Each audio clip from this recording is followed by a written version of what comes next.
Chapter 14, the 5/7 chord. Please join me at your keyboards, and we're on page 218. We're going to talk about the resolution of the seventh and how it's approached. And then you'll be able to use them in your chorales. Okay? So the main thing about the resolution is on page 219, where they say it almost always resolves down by step. Okay? There's an example of 14/3 there. So the D of the 5/7 chord is the seventh. I'm in A minor, and it goes down to C.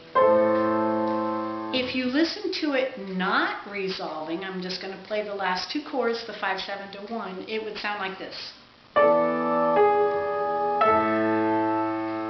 Kind of an empty, unsatisfied feeling. Okay, the other thing to know is that in a 5/7 chord, of course, we've got the leading tone, which you must remember to raise in minor.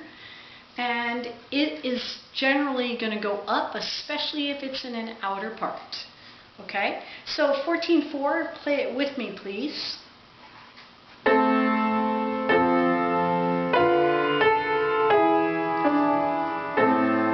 Do you hear that G sharp going up? Okay, and the seventh is the D there, and it's going down. If you put the two of them together, now let's hear what happens if the leading tone doesn't resolve upward.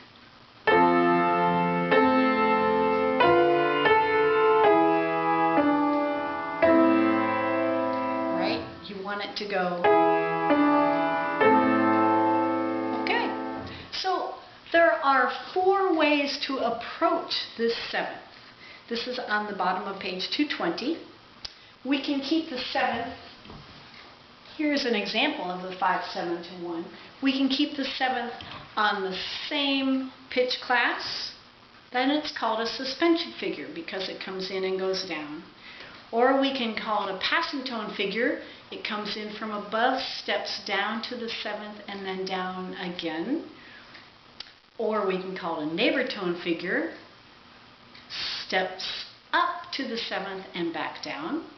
Or an appoggiatura figure, which it leaps generally up and then resolves down by step. So let's play example 14/6, and then we'll do them on the board. 14-6, we're in the key of B flat now. There is a chord before it, and then 5/7 to 1.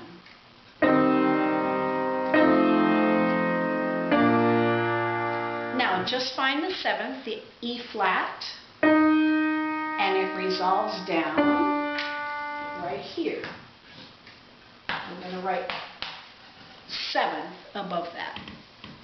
While we're at it, let's mark the A to the B flat. That's the 7th of the scale degree. So I'm going to write a 7 with a caret. It's a little easy to get those confused. You have the 7th of the chord resolving down, the 7th degree of the scale, the leading tone is going to go up.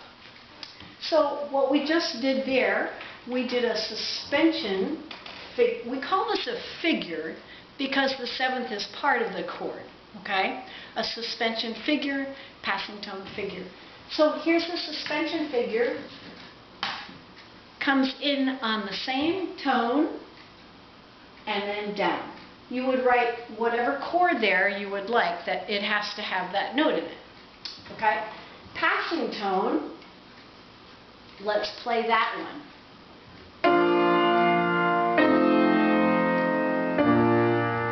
See how it comes down from above? It makes an F, then down to the E flat, then down to the D. That's a passing figure.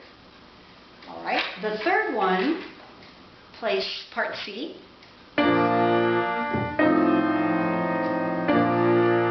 That's a neighbor, ascending neighbor. So I'll take this F away, write a D here. See how the D is going to step up and back down. All right? And the last one, the appoggiatura, where it's going to leap up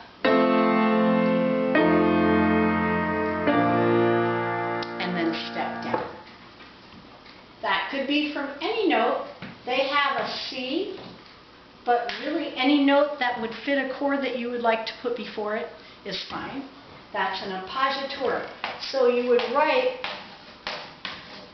with a little F after it because it is going to the 7th chord, and that appoggiatura figure is right there, the 7th. Okay? All right. Continuing to the next section, we're just going to review one more time about the 7th of the chord going down and the leading tone going up. What you'll see on example 14-7 is this makes a tritone. So let's get our key orientation. Play with me 5-7 to 1, example 14-7. Okay, now find the leading tone. In E minor, of course, is D sharp. Then find the 7th, that's the A, goes down to the G. If I put those together, play those at the same time, that is an augmented 4th, and so it resolves out. Tritone can also be a diminished 5th. Look at part B. Now you see the D sharp on the bottom, the A on the top, diminished 5th, resolving in. Okay? If something's augmented, it resolves out. If something's diminished, it resolves in. They're always going to go 2 different directions. It's a good way to keep track of them. Okay. So briefly, there are 3 ways to resolve a 5-to-1 with them both in root position. Excuse me, 5-7 to 1. So one or the other can be incomplete, either the 5 incomplete to a complete 1, or the 5 can be complete and the 1 can be incomplete, or you can frustrate the leading tone. If you were not to do this, look with me over on the top of 224, where they tried to make both the 5-7 and the 1 complete. In the key of A, play with me. And so you see the problem with that is the parallel 5ths. So remember those 3 ways to resolve 5-7 to 1 in root position, either an incomplete 5-7, incomplete 1, or frustrate the leading tone. And when you make the 5-7 incomplete, you can't leave out the root. You wouldn't know what chord it is. You can't leave out the 7th. You wouldn't have a 7th chord. So leave out the 3rd or the 5th. Okay? Briefly, just to talk about the 5-7 in 3 parts, it's actually the same as what I just said. Obviously, there are 4 notes in a 5-7 chord, but something is going to be left out. Okay, you can't leave out the root, can't leave out the 7th, so you'll leave out the 3rd or the 5th. Okay?